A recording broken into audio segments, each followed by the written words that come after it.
Hello, welcome to Northern Disclosure with Rob Morrow and Janine Turner.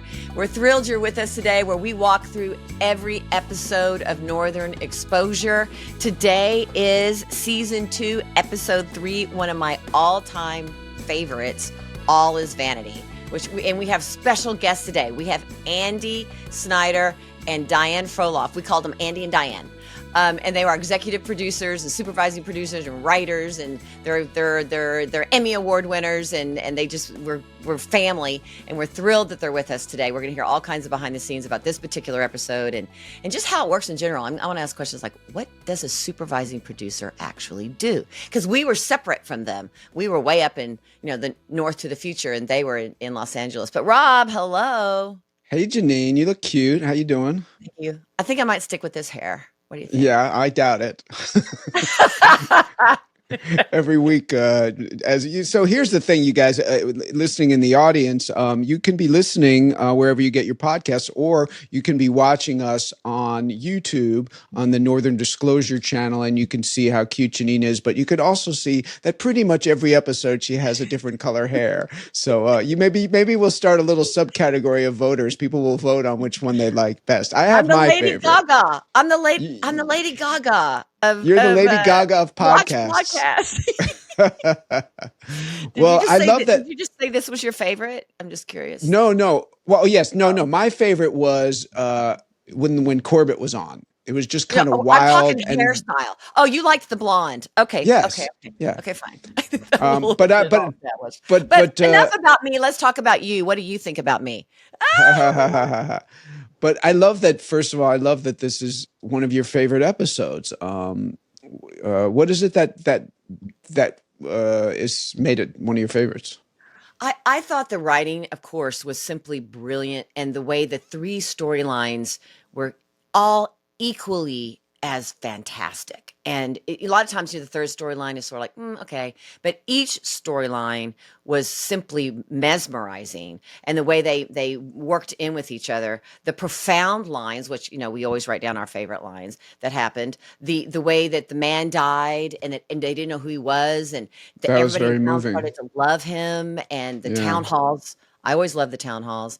Of course, we'll talk with Annie and Diane about this, the whole controversy of the turtleneck versus the crew neck, was certain syndicators wouldn't air the show back in 1991. They thought it was too controversial to a couple, not many. Because we're talking about how Holling, John Cullum, played by John Cullum, who we just heard we're going to be having on as a guest on the show. Yes, for all those who are wondering. Holling decides to get a circumcision in his 60s because, and I wrote this down because Shelley says, how many guys would get their Johnny peeled just to show his babe how much he cared? And so he decides to try to get a circumcision, and there's some great sequences. And as Janine said, it was controversial at the time, and some networks or some what do you call it? What are they called? The syndicators. Syndicators wouldn't put it on. Affiliates. That's right. You're right. Affiliates. Mm-hmm. I should also say that Nick Mark directed this, and Nick Mark directed 9 episodes. I mean, that's almost like a 10th of the entire series. So Nick Mark is a big, and he was such a sweet guy. You remember him? I do. I did Rick, when Rick came back as a dog, was with him as well, and he was a lovely guy. Directed beautifully, actually. Beautifully directed. Some beautiful. That there's a fantasy sequence with Holling, a dream sequence with Holling fearing his circumcision, but he was a real big part of the show. As are Andy and Diane, who are, I think, as crucial to what Northern Exposure is and became and its success as anyone. They came in very early, and eventually, for all intents and purposes, were running the show and certainly writing some of the best episodes. Yeah, ditto. I agree with that. And Rob, I finally remembered the first set. Remember, I couldn't remember the first studio because it was first 2 seasons were in. Oh, you did? Oh, good. I'm glad. Yeah, and the reason I remember it is because of Andy and Diane. We would eat lunch upstairs. Do you remember that? We would get our food and we'd go upstairs. That's And I thought, right. oh, okay, I finally do remember that first studio. And Andy and Diane's the first time I ever met them. They came upstairs and said hello to us in that. I remember the first time I met Andy and Diane, it was That's in a good that. memory. So, yeah, so it was obviously very important to me, and it's because it stuck with me. I finally remembered. But you know what else I thought was really funny in the storyline, and now you want to walk through the actual plot, was this hilarious situation with Maggie O'Connell with her father coming into town Oh, it's so and great. wearing that pink hat and those pink mittens. And when And I how was he calls her Margaret. yeah, a Peanut, calls her Peanut, Peanut, right? but that scene that, obviously Nick Mark directed very well of the, it would have been a long dolly, where I'm walking really quickly and I'm looking for you and I'm tripping and I'm looking for you to make sure. I don't know. I don't always laugh at my own stuff, but I just thought that was hilarious. I thought it was the setup, the writing that gave me the opportunity to portray that was really a lot of fun. That entire Yeah, and I'm just going to read a little a one-line synopsis of the episode for people who either don't remember or haven't seen it yet. This episode, All is Vanity, is Maggie purports Joel to be her boyfriend to gain her father's approval. Holling comes to a very personal decision. And then there's more here. Let me see. This is better. Holling impresses Shelley with chivalrous bravery, but a remark from her makes him inquire about circumcision, not recommended for an adult man, according to Joel. After Chris broadcasts the locally unprecedented procedure, Holling dares not pull out. No pun intended. Maggie pretends to be her visiting father, Frank O'Connell. She has a perfect boyfriend. Without warning, Dr. Joel Fleischman that he's the man for the job, so he enjoys overdoing it. Mayor Maurice commandeers first Ed as the outdoors morgue guard, and then Joel as a reluctant coroner to help him start the investigation for a John Doe corpse, who is soon claimed by the locals, although nobody knows him. Interesting. Yeah, I mean that the whole thing with this dead body is fascinating, and the way it's played out. That they don't have a morgue in Sicily, so they have to just put him outside, and the whole town comes to mourn this person who they don't know. I think it's one of the great features of Northern Exposure is the basic respect for life in general. Absolutely. And there was a great line. I'm trying to look for it here that when John Corbett, Chris in the morning is speaking, it just talks about, well, we live each day like oh no, that was Maurice. This is a great line. We live each day like a pre-flight check. Yeah. Am I prepared for liftoff? I love that. That was really great. And then also the way John Corbett, Chris in the morning has the great speech. I'm trying to look for it. Andy and Diane will probably remember when out there with, and then I read the sonnet, which is so beautiful. That was my all-time favorite. It still is my all-time favorite poem, and I'm a so poet. Beautiful. And then Shelley says, "Man, she really can write." Well, really let's. How about we bring them in? You want to bring them in? Yes. Okay. All right. Great. So, ladies and gentlemen, let's bring them in. Maybe they can remember some of these lines. I wrote all these notes, very quickly down. Ladies and gentlemen, the great, the wonderful, the award-winning, this just truly beautiful human beings, Andy Schneider and Diane Frolov. Everybody. Hi. Hello. So good to see you guys. Likewise. Very happy to be here. Yeah. Oh, it's a joy. I have such great memories of the work. Every time I read a script with your name on it. So this is a married couple who've been writing for, 100 years together. And they went on to go to write on The Sopranos after, and the Chris Isaac show. There's such incredible variety and in their writing and humanity and pathos and humor. I'd love to know first how you guys came to be writing together, and then how you ended up on Northern Exposure. Well, we didn't start writing together until 8 years into our marriage. It took us that long to work that out. You were separate. You were writing separately. Yeah, we were writing separately, and then we were hired on to the same show. We were hired on to Alien Nation, and then we did a summer show with Robin Green Called Room for Romance. I never heard of that one. Well, it was brief-lived, but it introduced us to CBS. Yes. And they recommended us to Josh and John when Northern had been picked up for the second season. You know, it was never expected to go beyond that first summer episodes. Yeah, we know, because there was no support for it. They just dumped it, basically. And they were amazed that people tuned in. And they picked up that second season, and that's when we came on to the show. And then we were on for the rest of the run. But we first started writing on Alienation together. How does that work? We actually started like each would write an act, but that led to potential divorce. I was wondering. So we literally write everything, every scene together. Yeah. We're always together at the We top. don't give notes. We don't give notes. I want to point out what's so distinct about your scripts always was the male-female balance. You know, the female, there was, because when guys write women, it's sometimes it's hard to capture that real difference between the men and women. And I always remember that because Diane was, there to at least say, no, a woman would never say that, or something like that.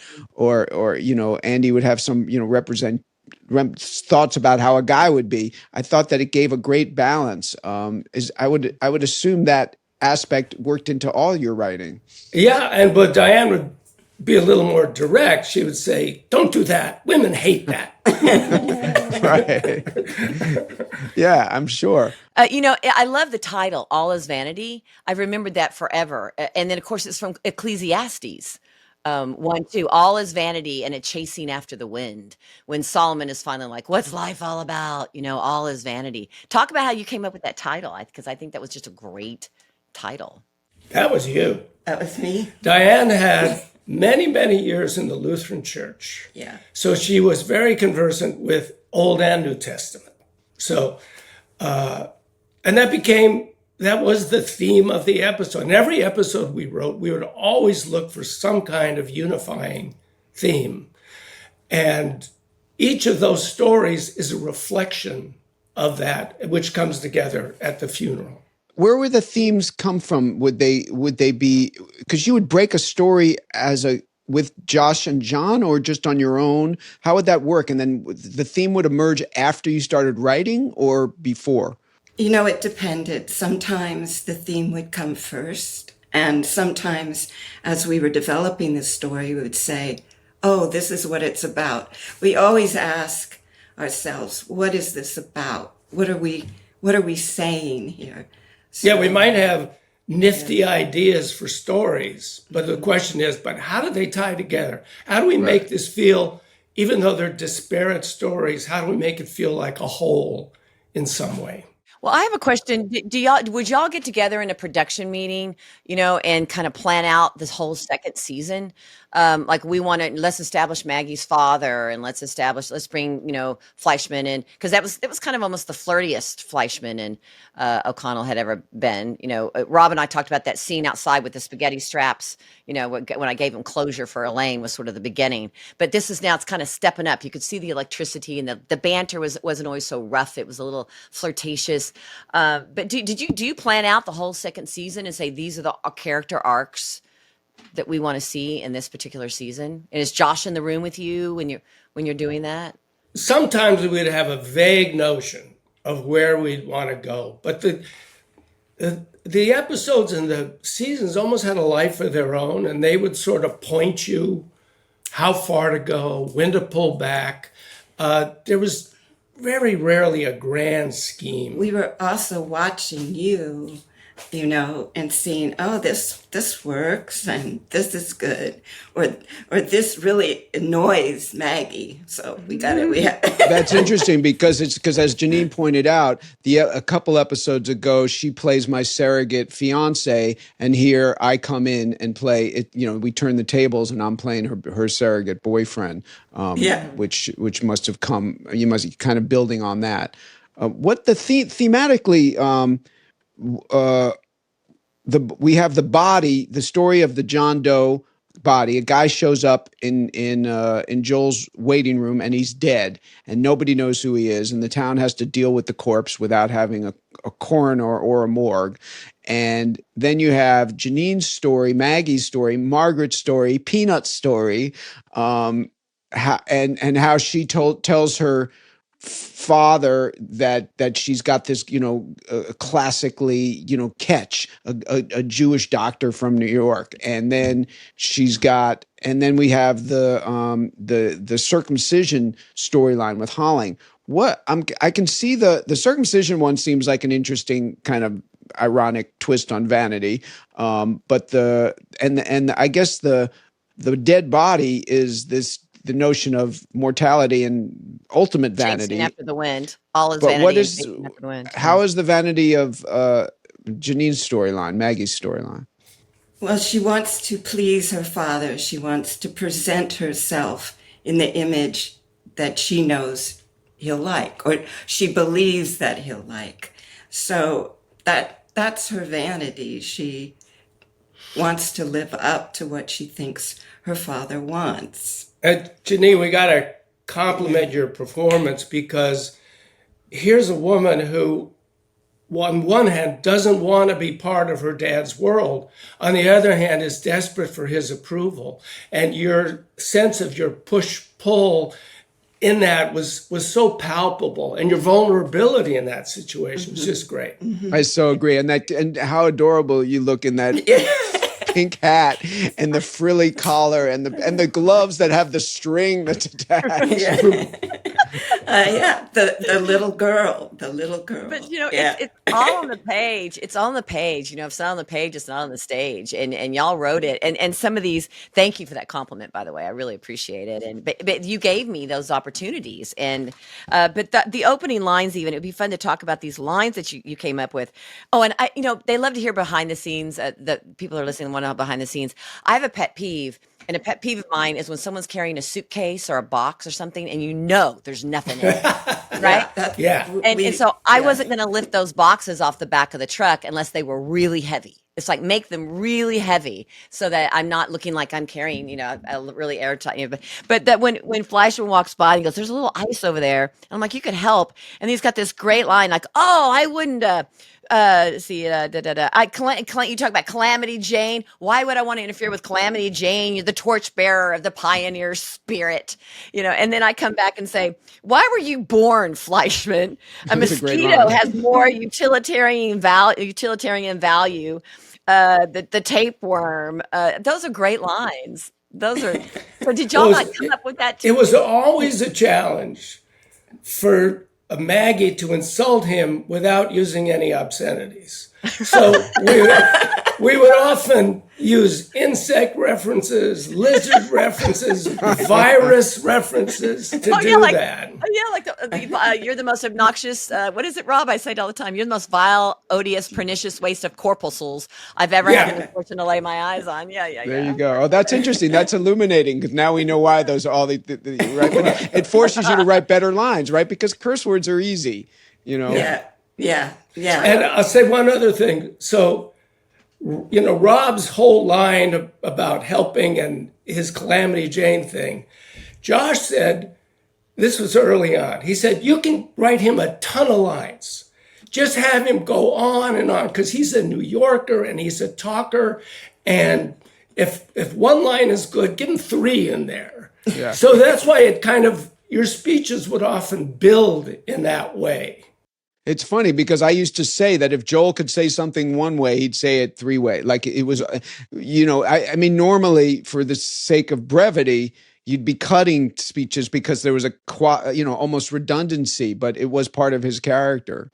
But you had a great ability to build the intensity as the line went on. Right. So it kept it played because the energy kept rising within the line. Thanks. Well, it was well written for sure. And I just want to mention while we're here that John McCann played Frank O'Connell, your dad, and he was just perfect, good. Classic. Yeah, he was really, really, really good.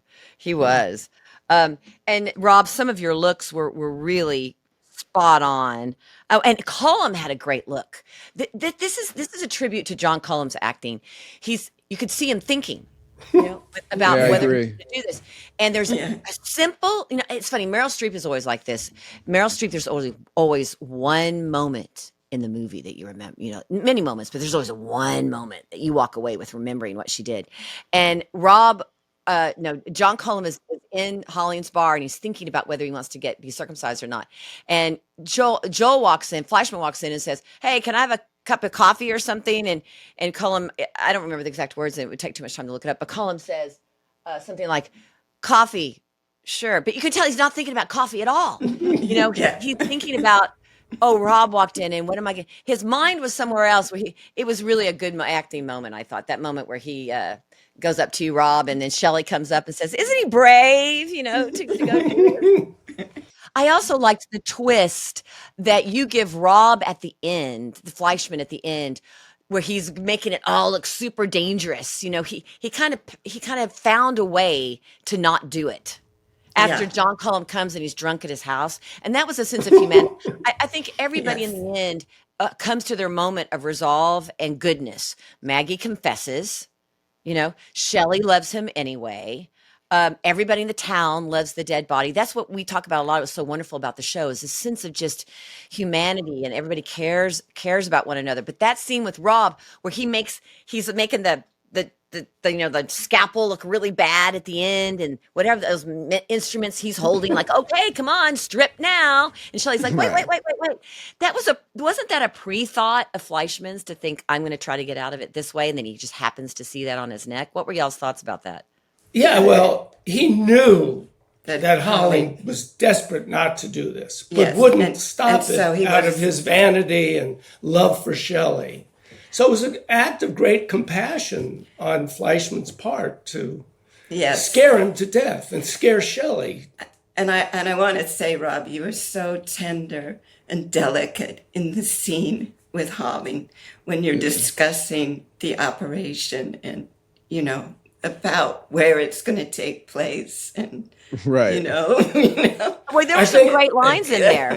And again, Nick Mark, got to give credit to Nick Mark there. Oh, I'm so glad you mentioned I think Nick. the only time that the word penis was used in the script was in a medical sense. You're right. But that's funny. Shelley never uses that word. Holly never uses that word. Yeah. Oh yeah. Well, I was just going to say in that scene that you're talking about where Rob was really compassionate, I'm sorry I don't have all the lines, but he says he wants something new and he's talking about getting a circumcision. He goes, "New like hip or something, like pleated pants, like an earring." He goes, but you had it done right. He goes, "Yeah, but I'm Jewish. It's in the contract." Those are some great lines. Where did the turtleneck metaphor come from? That was genius too. Did you guys make that up, or is that a commonly used? We're talking about, by the way, I just want to tell the audience we're talking about lines in the movie where Holling refers to, or Shelley says, you can get you can have a crew neck, meaning a circumcised Johnny, as she says, or you can have a turtleneck, which is the uncircumcised. Yeah, when she says, "Let's look at the pictures," my friend had a nose job, and we got to see all the pictures of the before and after. That was hilarious too. Well, where did that come from? Did you guys make it up? Yeah. Probably. It's funny. Yeah. It's great. It's really clever. Well, Janine was talking a little while ago about the controversy. Do you remember any of that in terms of the affiliates? I actually did not remember that. No, I didn't. Do you remember it, Rob? Do you remember it? I do. I mean, I vaguely remember it for sure because I know there was a few times whenever we touched on any kind of, potentially controversial thing, there would be a couple stations that would bridle. Well, this was it speaks to the innocence of the days, doesn't it? Yeah, for sure. I'm curious. Janine and I talked about the show. Something we picked up. We're not sure where we picked it up, but we both love it. And we referred to the world of Northern Exposure as a benevolent universe. And we were talking to we had Josh Brand, the co-creator of the show, on, and we were talking to him about it, and he didn't mention it, but he sent me an email shortly after saying, by the way, I never said it's a benevolent universe. That's too sappy for me. It's not a benevolent universe. He thinks David Chase might have said it in a derogatory way. No, Josh always referred to Sicily as a non-judgmental universe. That's what he said, which is very different and still equally interesting. But do you remember ever hearing the phrase benevolent universe? No. It was always non-judgmental. Yeah. Right. That's funny. I like benevolent. I like do benevolent. too. Janine and I are using it. The result of We're gonna use it. non-judgment We'll use is it. benevolence. I Right. think that's the result of that. Because But Like he would say, he said to me, no, there's no, the universe doesn't have a dog in the race, that it doesn't care how things turn out. And I think Janine and I, maybe being a little more optimistic, want to believe that, and I get it. I mean, I understand the kind of materialistic view of life that it's that there's no dog in the race, but not judgmental is a specific thing. But I love that non-judgmental leads to benevolence. That's kind of that's a good way. We'll use that. We'll steal that. yeah. But and I want to touch on something we were talking about dialogue and how you couldn't say curse words or things of that nature, so you had to come. You were forced, and that's one of the things I loved about your writing. Every script that you wrote. It was like a short story. It was so exciting just to read it. The intricacy of the philosophy and the words, the choice of words that you had to do is really fascinating. And there aren't any words like stuff or huh. You know what I mean? It was, there's no slang. You really had to work harder, but because of it, it was so much richer. Yeah. We had books strewn all over the floor. This was before you could Google. I know that too. And We used to go to the library. yeah. What's that? What kind of books would you get at the library? We read a lot of Campbell. Joseph Campbell. Right. Joseph Campbell. Right. And poetry. And poetry. Because Chris on the radio was always using poetry. Yeah. And philosophy. Philosophy. Yes. Uh-huh. Yes. And psychology. Psychology. Yeah, right? so we had these books Yeah. like An Idiot's Guide to Hegel. Oh, that's great. I love Hegel. I love Hegel. I like dialectic, right? Yeah. You can talk We to mentioned the dialectic. thesis, antithesis. We trotted that out somewhere. I read my Socrates to Start philosophy book. It's interesting the Joseph Campbell of it, because in a way, the net effect of the entire series, is a lot on your shoulder, on the two of your shoulders. And I remember arguing with Josh early on that Joel needed to change in the Joseph Campbell sense of the hero's journey. Can we explain to people who Joseph Campbell is? Sure. Why don't we let these guys? They're the experts. Well, he was a great historian of mythology and comparative religion, and he wrote books explaining that how myths across different cultures and times share very common themes and commonalities. And he talked about the hero's journey that you're referring to, Rob. Yeah. And Star Wars is based on his writings. Yes. But I used to argue with Josh that in the hero's journey, the hero, comes back, learns something, is transformed by the experience.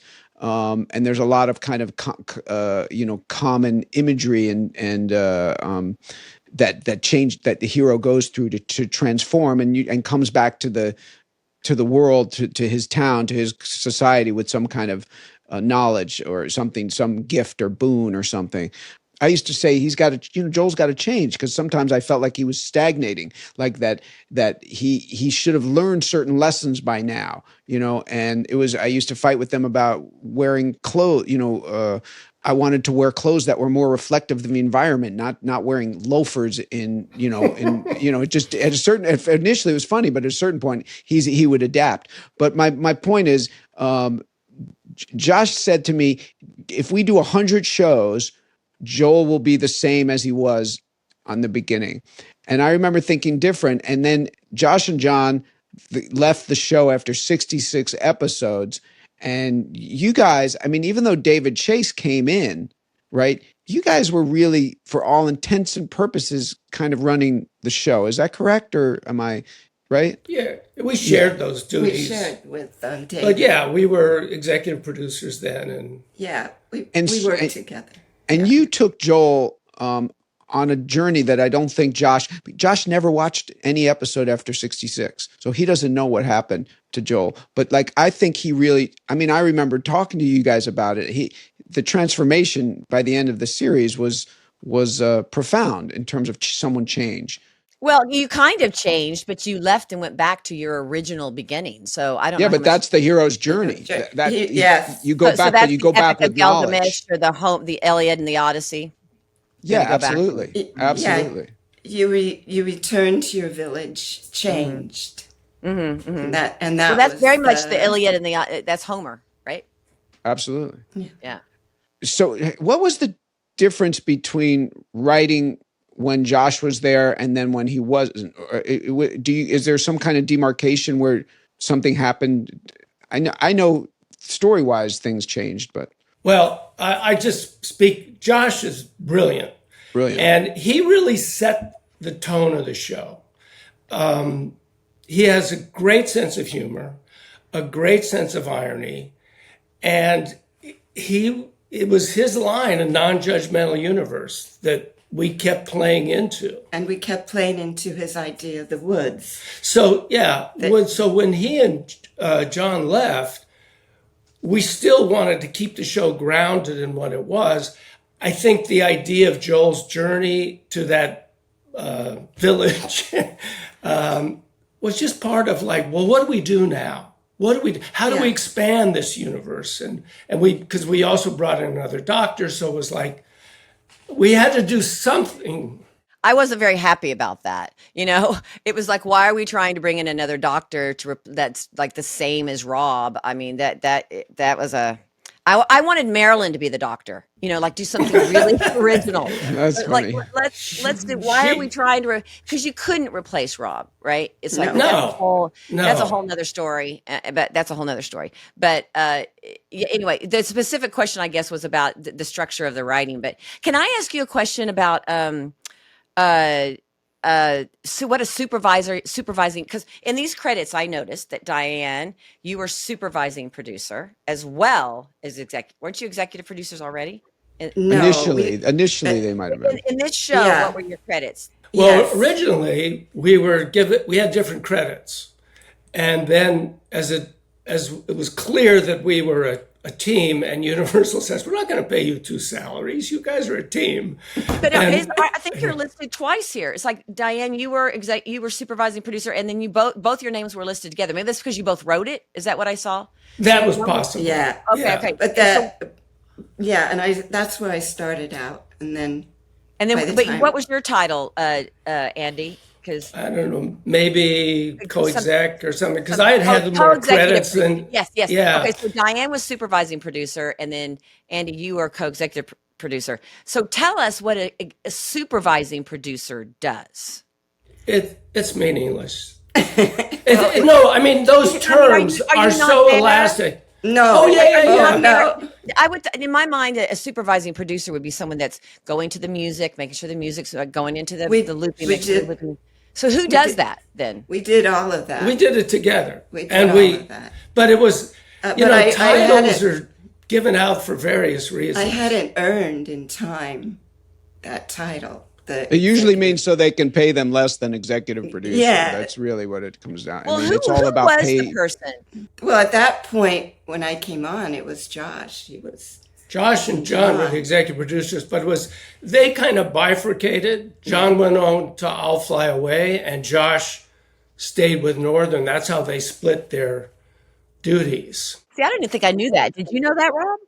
I did know that, and Josh talked about it when he was on. But I always felt that the DNA of the show came from Josh more than John, even when he was around at the beginning. It just the sensibilities when Josh talked about the show resonated for me. When John was great and everything, but I didn't feel like it was from his loins as much as it was from Well, Josh's. John was a much darker, deeper, sort of intensive soul, and For Josh sure.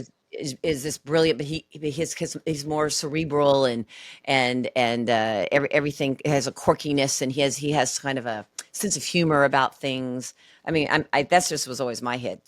John was always a very intensive character. So I'll Fly Away was a more intensive drama, but Northern Exposure was more quirky. Yeah. Do you two remember anything about the episode? Did you watch it just recently to prep Yes. for this? Yes. Yes. So did anything come out at you in terms of memories of where you must have been there? You tended to come up together, I think, right? Yes, So you were yes. because these guys were in LA writing, but they would come up. You never moved up to. You were there a lot once in the later seasons, but you weren't there you didn't live there, right? No, and I wish we could have been there more, and I wish we could have always had a writer there. That was one thing we came away thinking after doing the show, was how important it was to have a writer on the set. And we always have done that after that, because it's just not the same having, telephone conversations. And I think what happens is you get an us and them kind of situation when you're divided up like that. I agree with that. And then we ended up having to do a lot of that exemplary writing that came in looping. We were made to do it in looping. And I think it's an interesting point, because for the listeners, they would write the show in LA, send the script up to us. We would work with the director and shoot it. But the realities of shooting can sometimes differ no matter what's on the page or how good it is. And so you could be walking down the street, or it could start to rain, and no one anticipated it. So the problem was if we needed to change a line saying, instead of, "Oh, it's so sunny today," to, "Oh my God, it's raining," it would take calling LA, getting the right person on the phone, getting the permission, and we would lose time and frustration. So I think your point, Diane, is really valid. Having the writer there to see, oh yeah, it's it's not sunny today is a. And I wish y'all had been up there with us. It was just there was this. We didn't get to know you very well. We worked so many long hours. We rarely saw you, and except they had the best Emmy parties ever. I still remember them. They had the best food. We would go when we got the nominated. We would come into town. We would all fly in and get on our evening wear, and then end up at like 1 or midnight at Andy and Diane's great house. And are you still? Is that the house somewhere? No. Yeah, We had a great house in Los Feliz, I think. It was in Los Feliz. That's right. And you remember, Janine, those I just remember I was probably stoned and drunk at the time, by the end of the night. And they would have these like elaborate dessert spreads that were just like, it was just like every kind of brownie you could eat. And it was always great because I think to your point, Janine, that's when we would sometimes meet people that we never, assistant editors and I'm like, well, who's Cheryl Block? Right. Yeah. Cheryl. Right. I think the first time I met Cheryl, maybe she came up to the set, and I love Cheryl Block. But I mean, I remember one of the first times I ever knew her, they picked us up at the hotel or something, and I was in the back of their car with Darren Burroughs. They picked us up to take us somewhere, and I was in the back of the car, and I'm like, oh, I was so, it's funny how naive we could still be at that age, right? I'm like, am I in a Rolls Royce? Like, I'm in hot Beverly Hills. I think I'm in a Rolls Royce, and I don't think I actually was, but it was all so new to us. We should say Cheryl Block was instrumental in making the show.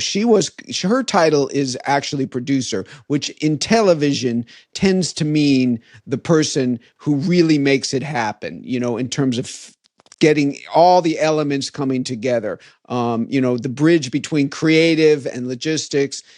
And she really, she was extraordinary, I think. You guys agree? Oh, yeah. Oh, yeah. Oh, yeah. We haven't seen Cheryl in a long time, but we maintained a relationship long after Northern. She became an executive, and she worked for Lifetime for a while, and then another production company. We haven't talked to her recently. We saw her at the ABC. We saw her at the ABC. Oh. The ABC or NBC. We did that special in about 2008. Remember, Rob, with Josh, you and me, and was she there? I don't know. Austin, Yeah. Texas.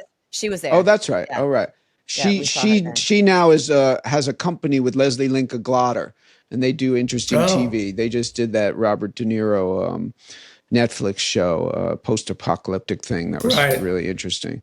I have a question about the writing. May I go back to the writing? Okay, when we were on the I thought it was really fascinating that they put the body out on, in the air for in the snow for a vigil. And then I thought it was wonderful that this town folk came to pay homage to him.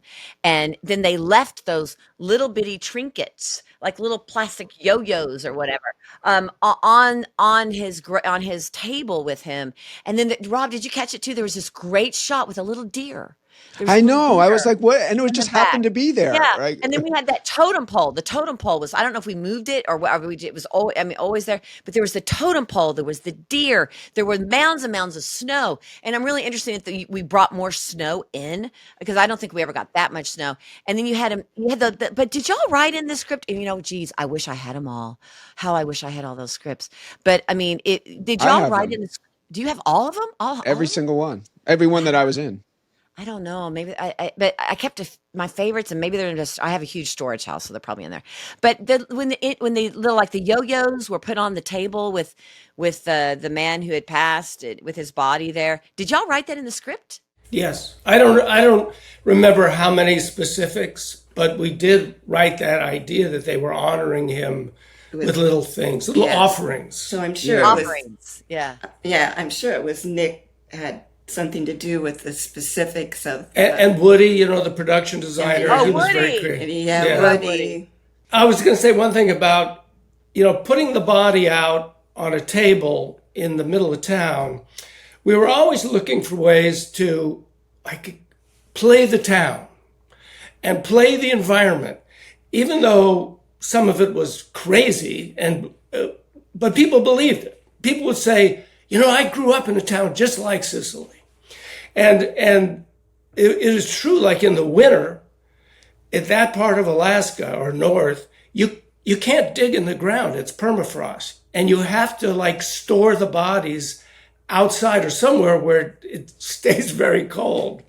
So it was great to be able to use elements like that to just show the environment.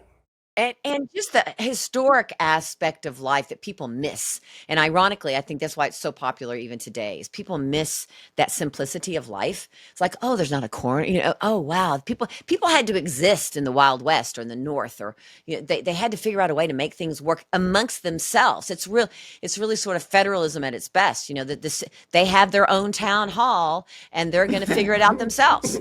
Right. Right. I mean, and Holling's there. I don't know if he was the mayor at that time. I don't even know if we had a mayor, but Holling's there, and he gavels everybody in and gavels everybody out, and it's beautiful. It's wonderful. It's so American. He was the mayor, I think, until you challenged him. Oh yeah, I don't even remember. Right. He was the mayor. I'm like, I don't even remember that. Okay. All is democracy, I think, is the. Did I win? Episode. Did I win? I can't remember. We'll get there. Okay. Well, so here's an interesting question. David Chase, right, came on, and he's on record publicly for not loving the show. He did not like it. He didn't think it was good. He thought it, I think, and Josh says that he thinks he's the one who came up with the phrase benevolent universe as a derogatory, as a kind of like that it was too Pollyanna, in some way. First of all, I really liked him, and I know he had issues being there, that he took it for a paycheck. Again, this is public record. I'm not speaking out of school. But how was that experience? David Chase is arguably one of the great television writers in history. Oh, you're putting him on the spot now. They worked on both shows, man. Yeah. Well, I know, but I'm not looking for them. I'm curious, I'm curious what that relationship. I'll tell you this: David Chase is endlessly creative. So whatever his feelings about the show, it never came out in the writer's room. It was always like, "Oh, this would be cool. And what if we did this? And what if we did that?" He came up with a lot of great ideas. We had a lot of fun with David. We had a lot of fun with the writers in the room. That was, I think the episode where Maurice has a wax figure made of himself. Yeah. Do you remember that one? Yeah. And then it troubles him. He's got this look-alike. I think that was David's idea. Oh, I was going to tell a little story about David when we were Do it, working please. with him. Okay, so we went up to the set to see you, and we checked into a hotel, and we get a call from him, and he says, "I think my room is too big. I think that you should have the room because there's two of you, and there's just one of me." So we said, okay, and we took our rollerboards up there, and we get to the room, and the door is open a crack, and we call, David, and we go in, and he had staged a murder scene. Oh my God. Yeah. And he's the body on the floor. He's lying like on the carpet, and a lamp is turned over. And Did you buy it? no, it was ridiculous, It was but it was hilarious. Right. Shadings of The Sopranos. Yeah. Well, by the way, there is yeah. in an episode after I left, there's like 8 episodes or something. One of them has a lot of foreshadowing of The Sopranos. It's like the doctor, Phil, comes from kind of a mob family or something. And there were really tones from Sopranos. But how many of you, so you guys and Robin Green and Martin Bruce Lee, who else went on to The Sopranos? Anyone else? Did Mitch or Yeah, Mitch and Robin. Henry? No, Henry passed away. I'm trying to remember what year he died in, but he was not on Sopranos. Where is Martin Bruce Lee now? Do you know? Yes, he moved like back Texas to- or Is he in Texas? well, I'm in Texas. or Minnesota. He's from Minnesota. Texas or Minnesota? That's a little No, different. well, a little different, but I think he's not in the business. I think he inherited like a house. I want to say Texas. I could be wrong. Well, We're going we to would track love him to down. find him. We're going to track him down for Okay. sure. The music in this show was Yeah. amazing. You know, He was a force for that. He was great. He was- yeah, and the Fiddler on the Roof. You know, you played Fiddler on the Roof. I love that. And it's subtle. and then- It's just so subtle underneath. Like Yeah. it just kind of gets very quiet, but it's there. It's a great texture. And there was jazz, like just Yeah. jazz playing. I mean, the music was so amazing, and this show was really great. I'm trying to think more about the show that we might want to talk about on this particular show. So there was a scene where the father at the end, he says, "I'm not a fool." So what do you think? What was he saying there? You think he'd figured it out early on that Yeah. He Joel had- wasn't really my boyfriend? Yeah, he had. Well, figured certainly, it out. particularly when Joel is overdoing Doing it it. with the bungee jumping. And, Yeah. Because he said, Yeah. "Oh, you're bungee jumping." But he does. He gives me a couple looks throughout the episode where you Yeah. see Yeah. him going, "Wait a minute, what's going on here?" Right. And being Yeah. a good father, he kind of lets you come to it on your own, I guess. Yeah. But you wrote everything you wrote was so rich. The characters had a lot of different layers and characters going on. I always talk about it as sort of the juxtaposition, or what is it I always say? I always say everybody had a sort of a yin and a yang. There was and I guess that harkens back to how we started the show, which is when you wrote as a team. You would have Maurice, the big astronaut, but then he would cry and get kind of sensitive, or iron Diane's underwear, his Oh, there right. was always this juxtaposition within the duplicity in the characters, and you even talked about. Oh! I have a question for you, and Rob. You might have some of these too. You talked about the fact you had that Maggie O'Connell and Grosse Pointe. I didn't get to write it all down, but she had been a beauty queen, I guess. You established that she had been a beauty queen, and she was always been kind of scared to go to camp. And that was me. I had been a little beauty queen up until the age of 6. After that, it was over. But I was scared to go to camp. And yet I'm this outdoorsy girl. I live on a ranch right now. I'm hiking through the woods, and I just fell and hurt my rib, and I'm looking for my bull that's injured, and all these kind of stories that I have. But then also the Shakespearean sonnet. Did y'all know that was my favorite Shakespearean sonnet? No. Did Well, you know it's- that? It could be my favorite Shakespearean sonnet. So it just because we read these things, like my mother loved orange marmalade, and suddenly my mother comes to town and she loved in the show. Maggie's mother, and she loves orange marmalade. And you just go, okay, it's like, are they listening to my phone calls? It's like, what's happening? How do y'all get it so right? But were you thinking did you know any of those things about me, or it was just kind of a parallel that happened there? The great thing about being able to write for Northern and for 5 years was you could trot out all your own interests and things that you just tickled you or delighted you or fascinated you. You can make a story about it. But no, we didn't know those things. But That's Janine, fun. I think it's an interesting point about the yin and yang you say, because it's so revealing. You have such an understanding of Maggie after this episode because of knowing this other side. The smoking thing is interesting. I jumped out at me because I was like, "What is that?" It didn't seem in keeping with the prissy kind of girly girl that the dad in the dad's eye of his daughter. But like, She so was then just she's nervous. smoking. She was just nervous. Is that it?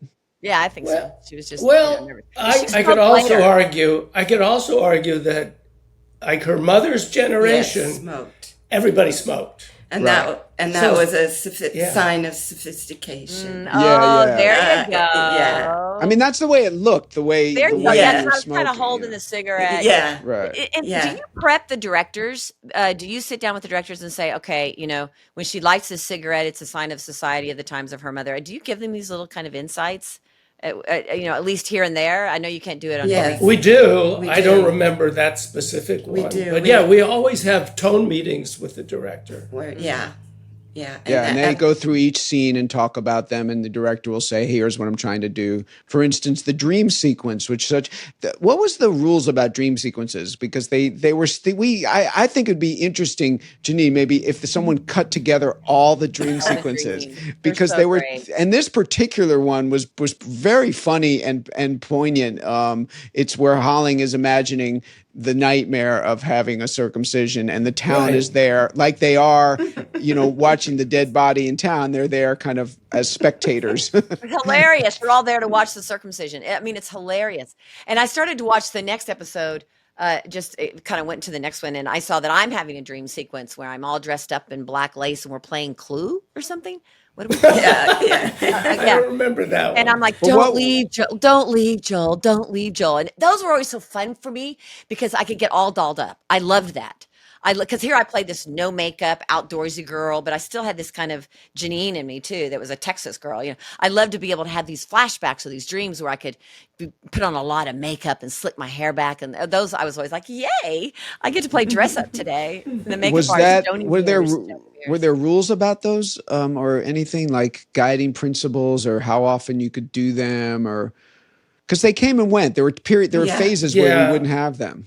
Well, we would use them to illuminate the inner thoughts and worries and concerns of the character. But we didn't want to overuse them. Yeah. We were cautious about that. Well, and sometimes you would just click like in one of them, I think it was with season 1 though, where suddenly Rob's in the movie theater and suddenly it clicks on the movie screen, very Woody Allen-ish, and the young Joel Fleischman's talking to him. That wasn't necessarily a dream. That was kind of just a fantasy. Right, fantasy sequence, but they were all, of a piece, and I love them. I'd love to see them all strung together. Anything else from the show that when you were watching it that stood, any kind of behind the scenes memories or flashes of idea how things came to be? I know one thing. It was probably the first episode that we wrote that was produced, the first one. We wrote like 25, 26 episodes in the course of the series, but that was probably the first one. That was because it was the second season. It was the third episode up. That's amazing. A quarter. So you guys are responsible for a quarter of the shows. That's extraordinary. And so we have to give you so much credit for giving, Janine and I both have this experience. We go around the world to this day and people tell us how the show changed their life. How they found their mate because of it, or they found their occupation, or they found where they wanted to live, or they found some philosophy or some, literature or poetry or something, and I think it's just a real a real credit to you guys, for I got a your great story skill about and that. artistry. Yeah, let's hear it. So you remember we did one called First Snow. And Yeah. it was the idea like how the town embraces, it's become a holiday, the first snow of winter. And we created this idea that they say, Bon hiver, Bon hiver, and like happy winter, happy winter. And then there was a guy who was taking care of his ill mother who had cancer. And they watched Northern Exposure every week. And then when she passed away, he formed a band called Bon Iver, and it's a popular rock band to this day. It's huge. Justin Vernon, we're speaking to him. He's coming on the show. Oh, Give him our best. He's I'm a huge fan of his music, and exactly, it's a perfect example of, John Mulaney. I don't know if you guys know that. John Mulaney told me the reason he's in show business is because he saw the show when he was 8, and it made him think. It was the first time he ever thought, "Oh, someone actually wrote this," and that he started to follow, his path toward showbiz because of Northern Exposure. But it's a gift to be able to be a part of something that has meant so much to so many. Don't you think, On a deep Janine? level. Yes, I Yes. do, Rob. I mean, I think on a real benevolent level, Yes. a very soulful level. I called my State Farm. I don't know if I've already talked about this on another show, but I called my State Farm agency the other day, and this young woman answered the phone, and she goes, "Oh my God, you're Janine Turner from No Exposure." She goes, "That show changed my life. That show made me feel so happy. It gave me such joy. Thank you, thank you, thank you for the show." I mean, that's what people say. And I just think because it touched on hope, it touched on love. It touched on forgiveness and this non-judgmental universe. Everybody wants to live there, right? It's a place where people go, I want to be there. And Rob and I have talked about the fact that in this day and age where it's so factious, it's a wonderful place to, I don't know. I was in it, so I know I'm not very objective, but I'm kind of thinking, oh, I got so much to do today. And then I'm like, oh God, I'm so tired. And then I put on the show and I'm suddenly happy. I'm like, oh my God, I enjoy watching the show. And we all the cast, and we've all talked about the fact that it's fun for us to watch it now, because, and I've watched it a couple of times throughout the past 30 years in pockets, but when we watched it originally, we're like, why did they cut away from my close up there? Well, wait, they took out an entire scene, and I had to loop that line. But I would always love the shows when I watched them, and I'd get in the vans with Rob as we were heading to set. I'm like, Rob, wasn't that show wonderful? And Rob was always a little bit of a cynic. He's like, yeah, it was okay, But Rob would always say, but the endings are always so good, and it wrapped up well. I mean, everything came together at the end where it was a beautiful place to be. We often did montages at the end to see how each character had come out of their story and where they were at. Oh, that's interesting. A lot of them. Yeah, you're right. Now that I think about it, but I never put that all together. What do you mean right. There was montages at the end. What are you talking They about? would, you would juxtapose. Maurice is doing this. Ed is doing this. Fleischman is doing this, and you would do like 3 or 4 or 5 little moments that just showed where each of the main characters usually with a great song. Great song, and that was Martin Bruce-Lee. Right. Yeah. Well, but montages are usually when there's music and you're kind of flashing back and showing everything. I don't. There wasn't one in this episode. No, there was not. We didn't do it. And they didn't have dialogue. It was just music over a visual of the character. Yeah, no, we remember those. I don't remember those. Oh yeah, if you there's keep a lot watching of them. you'll see them. I remember them. Yeah, it's a good point. I don't think we've had one yet. Yeah. Okay. Yeah. We have, for with sure. all the characters? With all the characters? Absolutely. I just don't remember that. Okay. Yeah, All the characters had a major story, and to see where they came out at the end.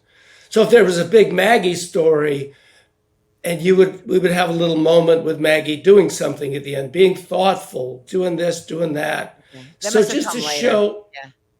Well, I can't remember, but we did it a number of times. Absolutely. Well, so I just want to thank you guys. It was just so great to see you and to hear about your insights and your amazing career. I mean, you've been involved in so many cool shows. I mean, Sopranos, I think, is arguably one of the top 5 best shows in the history of television, and Northern Exposure's in the mix. And it was looking back on it, I always remembered how thoughtful and kind you were, and open to talking to us and helping us, and there's a reason that you've had the success you've had. I mean, aside from your talent, you're both really great producers and people.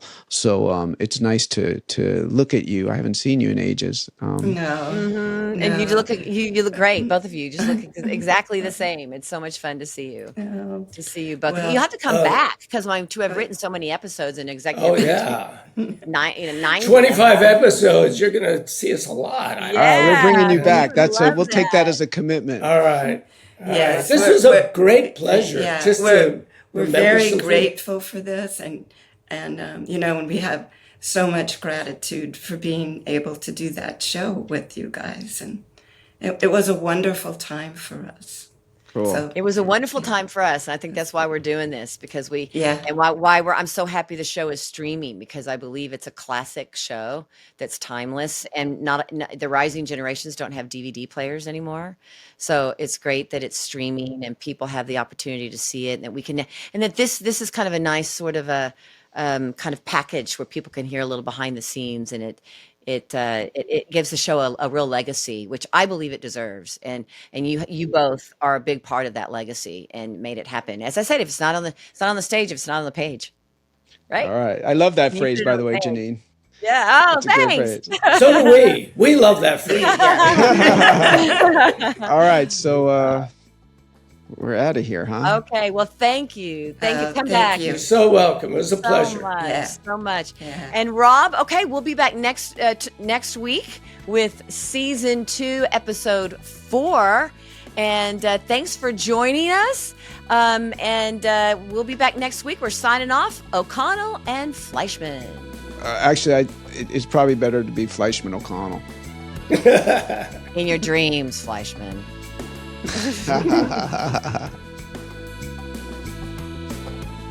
Northern Disclosure is a production with Evergreen Podcasts and executive produced by Paul Anderson and Scott McCarthy for Workhouse Media.